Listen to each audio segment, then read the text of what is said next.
मित्रांनो, एका व्यक्तीने आपल्या स्वतःच्या बहिणीचा भूकबळी होताना पाहिला. रोजीरोटीसाठी त्याने अनेक शहरं बदलली, परंतु या संघर्षातही त्याने आपली जिद्द मात्र कधीच सोडली नाही.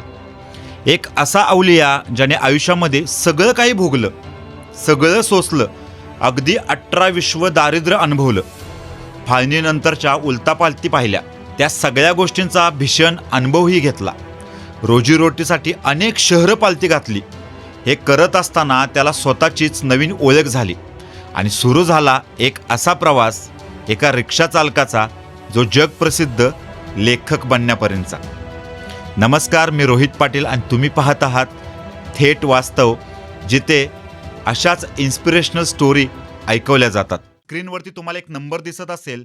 भारतातील तसेच महाराष्ट्रातील आपल्या मराठी माणसाने सुरू केलेला शेअर मार्केटमधील पहिला लाईव्ह ट्रेडिंग हब आपल्या पुण्यामध्ये सुरू झाला आहे. मी स्वतःसुद्धा तिथे क्लास करत आहे. तुम्हाला जर शेअर मार्केटबद्दल जाणून घ्यायचं असेल तर स्क्रीनवरती दिलेल्या नंबरवरती नक्की कॉन्टॅक्ट करा. तुम्हाला योग्य ते मार्गदर्शन तिथून केलं जाईल. आज थेट वास्तवच्या या व्हिडिओमधून आपण अशा एका अवलियाची भेट घडवणार आहोत, ज्याचा प्रवास केवळ प्रेरणादायीच नाही, तर आलेली संधी हेरून संघर्षातूनही कशी नवी पाऊलवाट घडवता येते हे सांगण्यात येतं. मित्रांनो, मग तुम्हाला प्रश्न पडला असेल, ही गोष्ट आहे तरी कुणाची? तर ही गोष्ट आहे लेखक मनोरंजन व्यापारी यांची. व्यापारी यांचं आयुष्य एखाद्या स्वप्नातल्या कथेपेक्षा काही कमी नाही बरं का. खाच खळग्यांनी भरलेली त्यांची कथा आहे. पण या कथेमध्ये मिरची मसाला नाही, तर प्रत्येक संकटात उभं राहण्याची जिद्द आहे.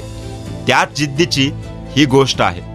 व्यापारी यांचा जन्म झाला तो म्हणजे बांगलादेश, म्हणजेच तेव्हाच्या पूर्व पाकिस्तानातल्या बरिसाल या भागात.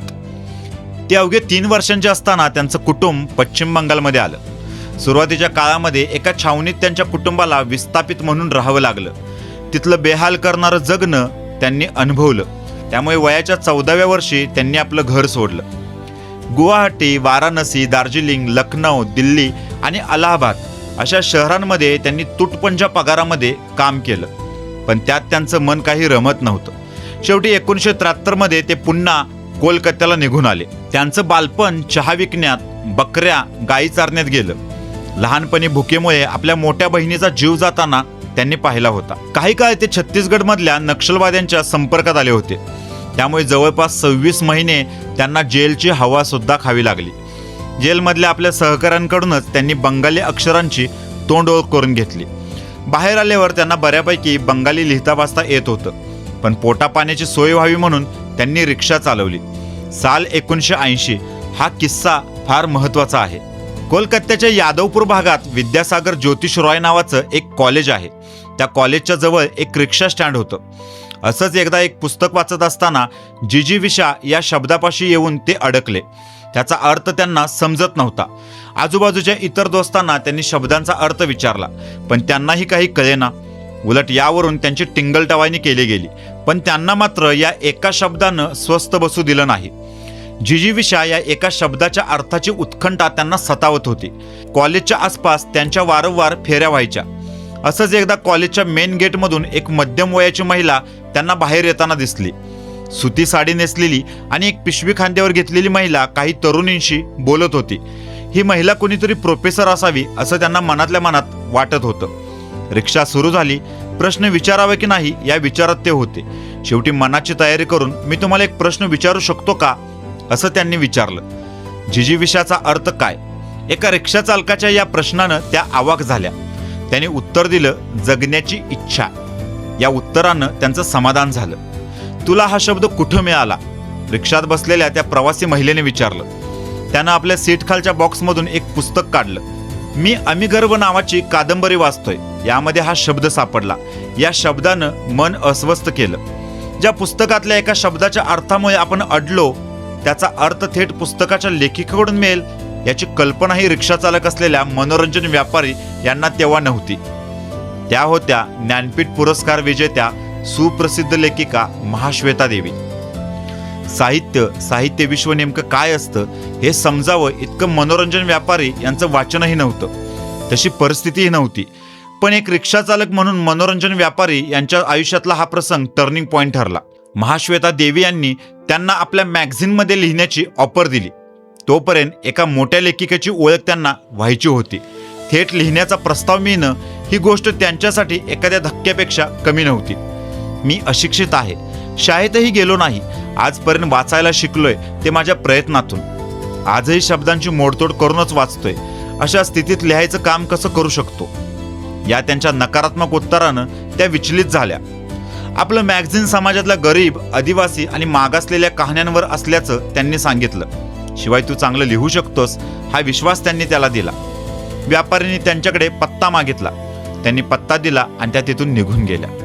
पत्त्यावरचं नाव पाहून ते चकित झाले. आजपर्यंत तोडकं मोडकं वाचन करणाऱ्या एका सामान्य रिक्षावाल्याला लिहितं होण्याची संधी महाश्वेता देवी यांच्यामुळे मिळणार होती. ही संधी आपल्याला पश्चिम बंगालचा सर्वश्रेष्ठ साहित्य पुरस्कार असलेल्या बंगाली अकादमी पुरस्कारपर्यंत पोहोचवेल याची कल्पनाही त्यांनी केली नसेल. त्यांनी आयुष्यातलं पहिलं मोडकं तोडकं लिहिलं, तेही रिक्षावाल्यांच्या जीवनावर. रिक्षा चालाई या नावाचं 15 पानांची ही कथा होती. ही छोटी सुरुवात पुढं बंगाली साहित्यातील वेगळी ओळख निर्माण करणारी ठरली.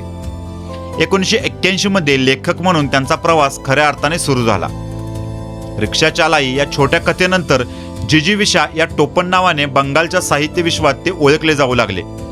मदन, कालिदास कथक, अरुण मित्र या नावाने त्यांनी लेखन केलं. यात महाश्वेता देवी यांचा वाटा मोठा आहे. त्यांच्या अनेक पुस्तकांचा इंग्रजी अनुवादही झाला आहे. 2014 मध्ये त्यांना बंगाल साहित्य अकादमीने सुभद्रा मुजुमदार पुरस्कार दिला. चांडाळ जीवन या आत्मकथेत बंगालमधले दलित ज्या उपेक्षा आणि दडपशाहीला सामोरे गेलेत त्या अनुभवांची नोंद यामध्ये आहे. हे पुस्तक आल्यावर त्याची जगभर चर्चा झाली. मात्र भारतीय साहित्य विश्वाने याकडे काहीसं दुर्लक्ष केलं. वंचित समूहाच्या हालअपेष्टा आणि उपेक्षेचं जीवन त्याच्या कथा आणि कादंबऱ्यातून येतं. हे सगळं सुरू असतानाच 1997 पासून मनोरंजन व्यापारी हे कोलकात्याच्या एका मूकबधीर शाळेत मुलांसाठी जेवण बनवायचं काम करत होते. 2 दशकांपेक्षा अधिक काळ त्यांनी हे काम केलं. पण आता वय साथ देत नाही, तब्येतीची कुरबुरी आहेच. शिवाय या वयात उभं राहून जेवण बनवणं त्यांना शक्य नाही. त्यामुळे त्यांनी पश्चिम बंगालच्या मुख्यमंत्री ममता बॅनर्जी यांना एक पत्र लिहिलं. त्या पत्राची दखल घेत त्यांना बंगालमधल्या विद्यासागर इथल्या जिल्हा वाचनालयात लायब्ररी म्हणून पाठवण्यात आलं. ही माझ्या स्वप्नांची जागा आहे. रोज हजारो पुस्तकांनी वेढलं जाणं हे स्वप्न साकार झाल्यासारखं आहे. जितकी हवी तितकी पुस्तकं मी वाचू शकतो असं मनोरंजन व्यापारी म्हणतात. इतकी वर्ष किचनमध्ये रमणारे मनोरंजन व्यापारी 24 तास पुस्तकांमध्ये रमले. त्यांना जगभर लेखक म्हणून ओळख मिळाली. 100हून अधिक लघुकथा आणि अनेक कादंबऱ्या त्यांच्या नावावरती आहेत. एका टर्निंग पॉइंटने त्यांना जगप्रसिद्ध लेखकापर्यंतचा प्रवास घडवला. व्यापारी यांच्यासाठी हा प्रवास सोपा नव्हता. भविष्याची स्वप्न उराशी बाळगत ते वाचता वाचता चालत राहिले आणि या चालत राहण्याने त्यांना त्यांच्या स्वप्नांपाशी पोहोचता आलं. तुम्हालाही ज्यावेळी आयुष्यात हरल्यासारखं वाटेल तेव्हा तुम्ही डोळे मिटून व्यापारी यांची ही चित्रकथा आठवून पहा. आणि हो, अशाच नवनवीन स्टोरींसाठी आपल्या थेट वास्तव या चॅनलला नक्की फॉलो करा आणि वेळ काढून सबस्क्राईब सुद्धा करा. धन्यवाद.